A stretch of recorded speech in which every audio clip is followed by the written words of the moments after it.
এই 5টি হোমিওপ্যাথিক ঔষধ ঘরে রাখতে পারেন। হঠাৎ কাজে লাগতে পারে আপনার যে কোনো সময়।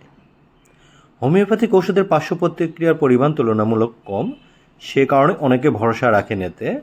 এই ওষুধগুলো যে কেউ যদি ঘরে রাখেন যে কোনো প্রয়োজনে এগুলো কাজে লাগানো যায়। 1 নম্বর আর্নিকা মন্ড।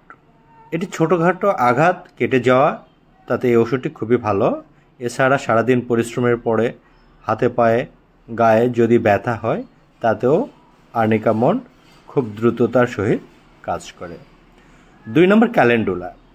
ছোটোখাটো কেটে যাওয়া বা রক্তপাতের ক্ষেত্রে এই ওষুধ ব্যবহার করতে পারেন।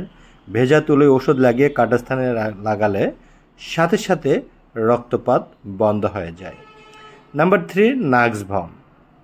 পেটের গণ্ডগোলের মতো সমস্যা কমাতে এটি দারুণ কাজ করে। রাত্রে ঘুমোতে যাওয়ার আগে যদি 1 ফোঁটা করে প্রতিদিন খাওয়া যায়, অল্প দিনের সমস্যা সেরে যায়। Aconite nap. হঠাৎ হাঁচি শুরু হয়, হঠাৎ করে গা গরম হয়, জ্বর আসে, তাহলে এই ওষুধটি খেতে পারে। নাম্বার 5 ক্যালিফস। এটি আসলে ওষুধ নয়, এটি নার্ভের জন্য অত্যন্ত কার্যকরী একটি টনিক। তবে ওষুধগুলো খাওয়ার আগে অবশ্যই একজন রেজিস্টার্ড হোমিওপ্যাথিক চিকিৎসকের কাছ থেকে পরামর্শ নিয়েই খাবেন।